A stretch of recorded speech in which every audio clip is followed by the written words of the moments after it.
사랑하는 여러분들, 예수님의 탄생은 온누리의 기쁨입니다. 온누리의 축복입니다. 이 죄된 세상에 죄 많은 우리는요, 하나님을 향해서 결코 갈 수가 없습니다. 우리에게 주어져 있는 것은 그저 죄가 드리워졌기 때문에 죄에 얽매이는 인간은 오직 사망을 향해서만 갈 수 있는 것이 운명처럼 우리에게 드리워져 있다는 겁니다. 그런데 이 땅 가운데 우리의 죄를 완전히 다 정리하시고 정결하게 하시고 하나님께 나아갈 수 있는 길을 열어주시기 위해서 오신 분이 계십니다. 그분이 바로 예수님이시죠. 예수님은요, 세상을 창조하신 분이십니다. 예수님은요, 하나님의 독생자이십니다. 예수님은요, 성자 하나님이세요. 우리가 죄 때문에 하나님께 나아갈 수가 없고 오직 사망을 향해서만 갈 수밖에 없는 그런 운명을 우리 하나님께서 가슴 아프게 생각하시고 이 땅 가운데 사랑과 긍휼한 마음으로 죄와 사망으로부터 우리를 구원하시고 이 땅 가운데 사람의 몸으로 이 세상 가운데 오셨다는 거예요. 그것을 우리는 성경에서 성육신이라고 합니다. 그게 바로 성탄이라고 하는 거죠. 예수님의 탄생은 이 땅 가운데 죄의 사슬에 묶여 살아갈 수밖에 없는, 미래가 없고 비전이 없고 오직 절망과 죽음을 향해서 살아갈 수밖에 없는 우리들에게 영원한 영생과 하나님께로 나아갈 수 있는 비전과 또 하나님과 관계할 수 있는 놀라운 은혜를 이 땅 가운데 누릴 수 있도록 하셨다는 거예요. 사랑하는 여러분들, 세상의 수많은 종교들을 보세요. 자력으로 어떤 수행을 통해서나 자력으로 무언가 수련을 통해서 그들이 의지하는 신들을 만날 수 있고 그들이 바라보는 신의 세계로 들어갈 수가 있습니다. 그런데 우리가 믿는 예수 그리스도를 믿는 성도들은 어떻습니까? 자력으로 그렇게 자기 수행을 하거나 자력으로 자기 수련을 하지 않더라도 예수 그리스도의 이름을 의지해서 찬양하고 경배하고 말씀 붙들고 우리가 살게 되면 그 삶의 자리 가운데 누가 오신다고 하는 겁니까? 우리 주님께서 우리의 삶의 자리 가운데 오신다는 것이고 우리가 주님의 말씀을 통해서 주님을 알아가고 주님의 마음을 느끼고 또한 우리가 주님의 말씀을 붙들고 살다 보면 주님께서 우리의 삶의 곁에서 우리를 안아주시고 우리를 격려하시고 우리를 힘주시는 것을 우리가 경험하거나 느낄 수가 있다는 겁니다. 예수님은 이렇게 우리들 세상 가운데 오셨다는 겁니다. 더욱이 사랑하는 사람들, 예수님은 우리의 몸과 같은 몸을 입고 이 땅 가운데 오셨다는 거예요. 예수님께서 이 땅 가운데 태어나셔서 공생의 사역을 진행하실 때 모습을 보십시오. 얼마나 고단한 일정을 보내셨습니까? 몸이 피곤하셨습니다. 몸이 이곳저곳이 또 갈증이 느끼실 정도로 그렇게 헐떡헐떡거리면서 사셨다는 거예요. 또 때로는 기쁨도 느끼셨습니다. 또 때로는 아픔도 느끼셨다는 거예요. 또 때로는 사랑하는 영혼들 때문에 눈물도 흘리셨어요. 우리들과 동일한 육신의 몸을 갖고 있기 때문에 그렇다는 겁니다. 그래서 히브리서 기록자가 뭐라고 얘기합니까? 예수 그리스도는 우리를 동정하지 못하실 분이 아니라고 한다는 거죠.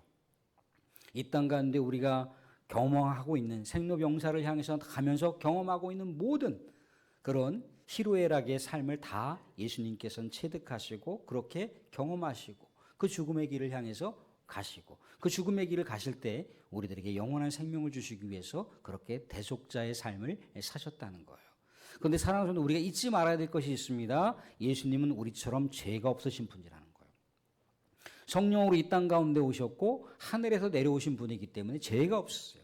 죄가 있으신 분이면 우리의 죄를 해결할 수가 없습니다. 그런데 죄가 없으시기 때문에 우리 죄를 깨끗하게 청산하고 하나님께로 나아갈 수 있는 화목 제물이 되실 수가 있었던 거예요. 그래서 우리의 죄를 완전히 다 정갈하게 정결하게 깨끗하게 청산하시고 하나님께 나아갈 수 있는 길을 열어주셨다는 거예요. 그러니까 우리는 더 이상 죄와 사망 가운데 살아갈 필요가 없는 거죠.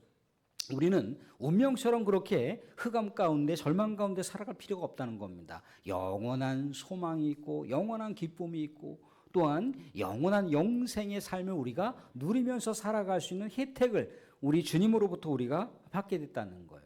성육신 하신 주님으로부터 우리가 그런 은혜를 받게 됐다는 겁니다. 그 놀라운 구원의 역사가 바로 진리라는 것인데 오늘 말씀 가운데도 그렇게 얘기를 합니다.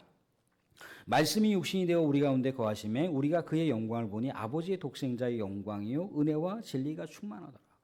우리는 죄 많은 영혼이기 때문에 우리는 자격이 없단 말입니다. 우리는 하나님께 나아갈 수 있는 그 어떤 공덕을 쌓아도 그렇게 할 수가 없다는 거예요. 근데 전적으로 하나님께서 우리를 찾아오셔서 우리들의 죄를 깨끗하게 정리하시고 우리 하나님과 친밀한 관계, 아바 아버지라 부를 수 있는 관계, 우리들을 하나님의 자녀로 부를 수 있는 그런 관계로 우리 주님께서 놀라운 은혜를 베푸셨는데 이것이 바로 십자가 대속의 사건으로 가능했다는 거. 그게 진리라는 겁니다.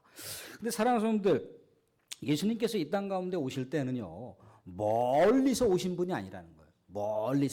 멀리서 오셔서 멀리 계신 분이 아니라는 거예요. 비록 하늘에서 이 땅 가운데 우리가 몸담고 있는 이 세상 가운데 오셨지만 멀리서 오셔서 멀리 떨어지신 분이 아니고 우리의 삶의 자리 가운데, 우리의 삶의 현장 가운데 직접 오셔서 우리의 삶 가운데 동참하신다는 거예요. 말씀이 육신이 되어 우리 가운데 거하셨다라고 하는 것은요, 장막을 짓고 그렇게 우리들과 함께 동행하셨다는 거예요. 이스라엘 백성들의 출애굽 노정을 보십시오. 광야 노정을 보십시오. 우리 하나님께서 이스라엘 백성들을 눈동자처럼 지키셨어요. 이스라엘 백성들의 삶의 한복판 가운데 장막을 설치하시게 하고 이스라엘 백성들과 광야 노정의 삶을 사셨다는 거예요. 이게 바로 우리 하나님께서 우리 가운데 거하셨다는 거예요. 바로 예수님께서 우리 가운데 거하시기 위해서 하늘 보좌를 버리시고 이 땅 가운데 오셨다는 거예요. 그게 바로 뭡니까? 임마누엘이에요. 임마누엘.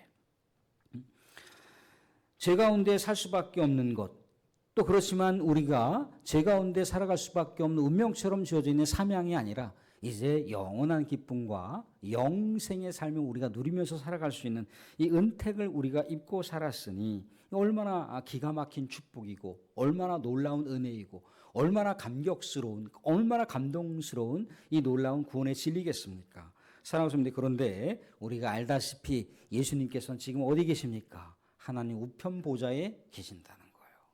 예수님께서 이 땅 가운데 성육신 하실 때, 이 땅 가운데 아기 예수로 탄생하실 때 마리아가 아기 예수를 출산할 수 있는 장소가 없어서, 빈 방이 없어서 마구간에 아기 예수를 출산하고 말구 위에 예수님을 그렇게 놓았다라고 우리는 성경에서 알고 있습니다. 예수님 이 땅 가운데 하나님 우편 보좌에 계시다가 다시 우리에게 오신다고 했어요. 다시 우리의 모든 눈물을 닦아주시고 우리의 모든 삶을 다 가장 완벽하고 가장 복되게 가장 영광스럽게 하시기 위해서, 구원을 완성하시기 위해서 이 땅 가운데 오신다고 했어요. 그 예수님께서 우리들에게 다시 오실 때 예수님께서 우왕좌왕 내가 어디로 가면 좋을까 어디로 가면 좋을까 방황하시게 하지 말자는 거죠. 우리가 우리의 대문을 활짝 열고 우리의 방문을 활짝 열고 예수님 우리 집으로 오세요. 예수님 우리의 삶에 이 가정으로 오십시오 라고 그렇게 적극적으로 예수님을 초대하고 맞이하며 그렇게 주님을 다시 기다리는 그런 기쁨과 소망 가운데 성탄을 축하하며 성탄을 감사하며 성탄을 서로서로 사랑으로 더 간절하게 다시 오심을 기대하고 열망하는 우리 복된 성탄을 맞이하는 우리 성도들이 될 수 있기를 주님의 이름으로 축원드립니다. 아멘.